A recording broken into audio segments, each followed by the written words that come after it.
당신의 소망은 무엇입니까? 고린도후서 5장 9절. 무엇을 위해 수고하는가? 우리는 하나님의 사람으로 살아가면서 무엇을 위해 애쓰는가를 늘 점검해야 합니다. 우리 삶이 실패하는 이유는 영적 경험의 결핍이 아니라 주님께서 주신 이상을 항상 유지하려는 수고의 결핍 때문입니다. 야망은 우리의 수고를 헛되게 합니다. 사도 바울은 그의 사역에 있어서 주를 기쁘시게 하는 것을 최고의 덕목, 기준으로 삼았습니다. 우리가 주님의 부르심을 받아 사역을 한다면 주님의 인정이 우리의 최우선이 되어야 합니다. 적어도 일주일에 한 번 이상 주님이 원하시는 그 기준에 따라 사는지 지난 삶을 점검하십시오. 삶을 복되게 만드는 방법 중 하나는 하나님 앞에서 정기적으로 자신을 성찰하는 것입니다. 이 점검의 시간을 통해 하나님을 기쁘시게 하는 일과 관계없는 야망의 뿌리를 뽑을 수 있습니다. 헛된 수고를 하지 않기 위해 정기적으로 기준을 점검하는 것이 신앙의 유익임을 기억하십시오. 진정한 가치의 증명. 하나님 앞에서 나의 공적인 가치는 내가 홀로 있을 때 어떤 사람이냐 하는 것입니다. 언제 우리의 수고가 야망으로 흐를까요? 하나님께만 인정받으려는 진실한 마음이 빗나가면 사람에게 인정받아 만족을 추구하려는 야망이 생깁니다. 지금 사람들의 인정을 바라고 있다면 하나님과의 관계가 잘못되었을 수 있습니다. 우리의 수고가 진정 하나님의 기쁨이 되는지 점검할 수 있는 기준이 있습니다. 챔버스는 홀로 있을 때의 모습이 진정한 공적인 가치를 가진다고 말합니다. 다른 표현으로 하나님과 홀로 있을 때의 모습이야말로 진정한 우리의 모습입니다. 하나님과 홀로 있을 때가 바로 기준의 기준이 될 수 있습니다. 우리가 홀로 있을 때 주님과 함께할 수 있다는 진리를 깨달아야 합니다. 김병삼 목사의 매일 만나 365, 오늘은 3월 17일 당신의 소망은 무엇입니까? 라는 제목으로 나눠보도록 하겠습니다. 첫 번째, 무엇을 위해 수고하는가? 우리가 하나님의 사람으로 살아가면서 점검해야 하는 것이 있습니다. 무엇을 위해 애쓰느냐는 것이죠. 오늘 본문에서도 사도 바울은 우리는 몸으로 있든지 떠나든지 라는 표현을 쓰고 있는데 죽으나 사나 이런 표현과 연관이 있습니다. 헛된 수고만큼 우리를 불행하게 만드는 것은 없을 것입니다. 우리가 주님께 불림을 받아 해야만 하는 수고는 어떤 것일까요? 챔버스는 이렇게 말합니다. 우리의 삶이 실패하는 이유는 영적 경험의 결핍이 아니라 주님께서 주신 이상을 항상 유지하려는 수고의 결핍 때문입니다. 우리의 수고를 헛되게 하는 것은 야망입니다. 똑같이 하는 일이 진정한 수고가 될 수도 있고 야망이 될 수도 있다는 것을 명심해야 합니다. 영혼을 구원하는 일, 교회를 부흥시키는 일 등 참 좋은 일이지만 주님께서 인정하지 않으시면 그러한 일들은 단지 야망에 불과한 것입니다. 우리는 하나님의 일을 하기 위하여 영적 체험이 필요하다라는 것을 알고 있습니다. 하지만 영적 체험도 주님께서 주신 이상을 유지하는 것과 하등의 관계가 없는 일이 될 때 자신을 드러내는 교만과 야망으로 전락하게 될 것입니다. 챔버스는 오늘 사도 바울의 태도를 아주 모범적으로 삼고 있는 듯합니다. 사도 바울은 그의 사역에 있어서 주를 기쁘시게 하는 것을 최고의 덕목으로 생각했습니다. 주님을 기쁘시게 하는 것을 기준으로 삼았다는 말입니다.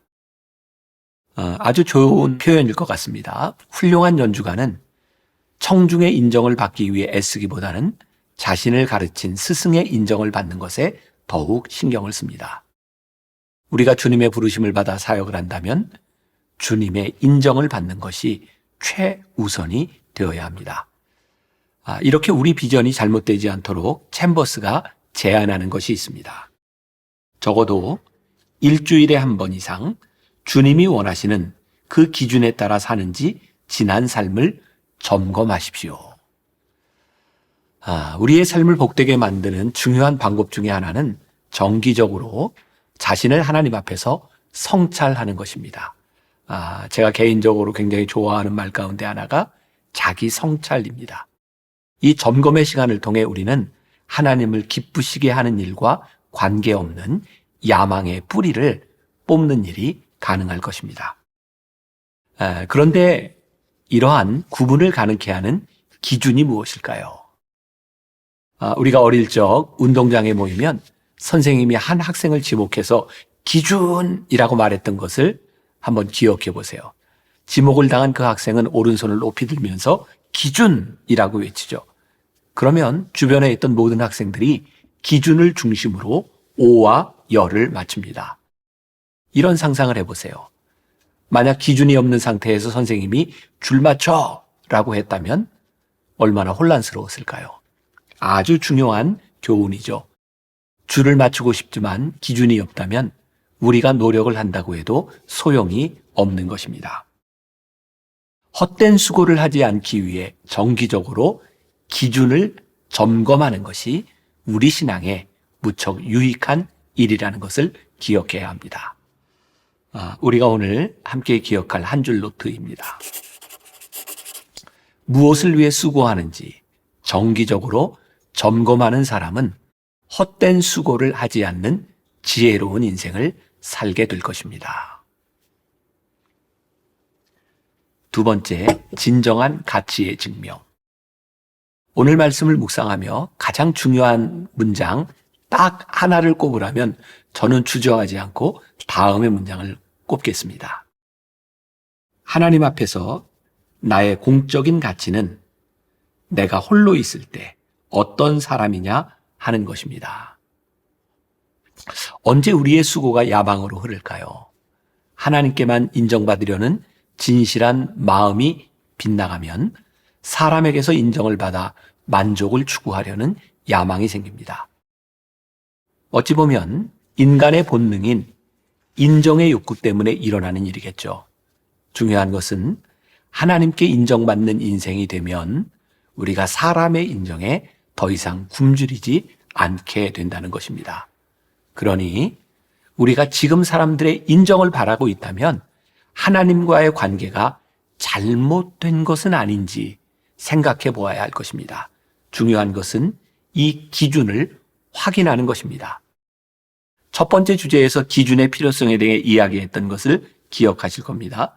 이 두 번째 주제에서는 그 기준조차도 올바른지를 알 수 있는 기준의 기준을 알아야 한다는 것입니다. 말 장난처럼 느껴지시나요? 기준의 기준이란 무엇일까요?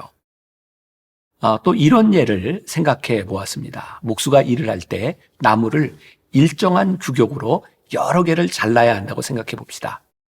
기준이 되는 첫 번째 나무를 자를 때 정확하게 자로 재서 자른 다음 그 나무에 맞춰서 다른 나무들을 자를 수 있습니다.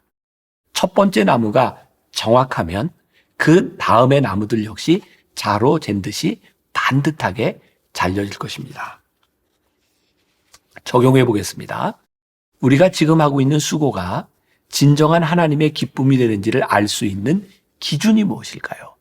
우리가 사역을 하면서 하나님만 생각한다라고 하지만 그 사역이 이루어지는 현장은 늘 사람들과 함께함을 부인할 수 없습니다. 제가 개인적으로 좋아하는 표현입니다. 우리들은 하나님만을 바라보며 무언가를 하지만 그것이 증명되는 것은 늘 사람들 앞에서라는 것이죠. 챔버스는 홀로 있을 때의 모습이 진정한 공적인 가치를 가진다고 말하고 있습니다.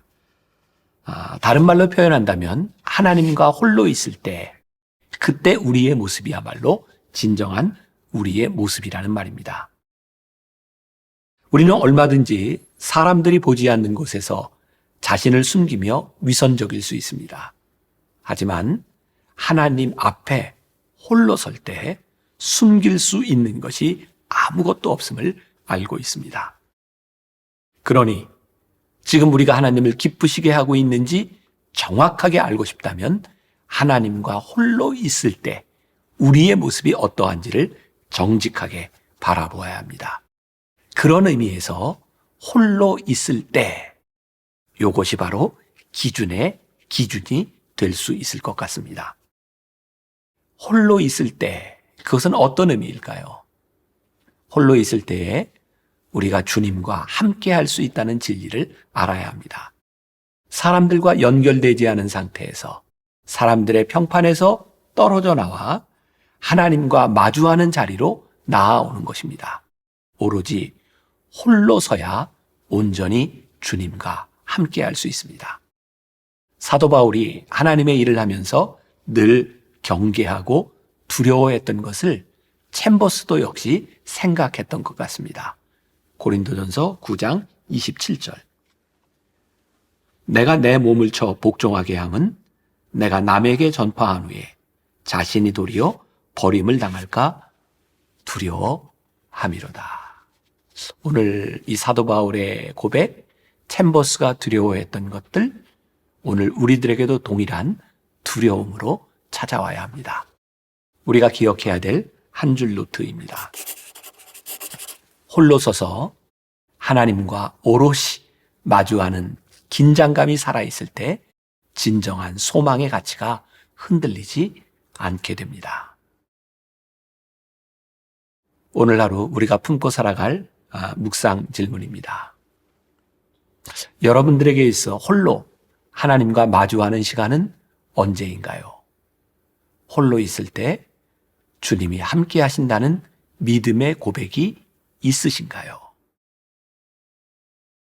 기도하겠습니다. 오늘 말씀을 통해 우리들에게 주시는 큰 도전이 있습니다. 우리가 홀로 있을 때, 그 홀로 있음은 하나님과 마주대할 때입니다. 그때 우리의 모습이 어떠한지 우리의 모습을 점검케 하여 주옵소서. 우리들이 어떠한 사람인지 자기를 돌아보는 것은 우리들에게 큰 축복입니다. 오늘 하루도 하나님 앞에서 나를 바라보며 하나님 앞에서 쓰임받는 나를 꿈꾸며 하나님의 사람으로 승리하는 하루가 되게 하여 주옵소서. 예수님의 이름으로 기도했습니다. 아멘. 무엇을 위해 수고하는지 정기적으로 점검하는 사람은 헛된 수고를 하지 않는 지혜로운 인생을 살게 됩니다. 홀로 서서 하나님과 오롯이 마주하는 긴장감이 살아있을 때 진정한 소망의 가치가 흔들리지 않습니다. 당신이 홀로 하나님과 마주하는 시간은 언제입니까? 홀로 있을 때 주님이 함께 하신다는 믿음의 고백이 있습니까?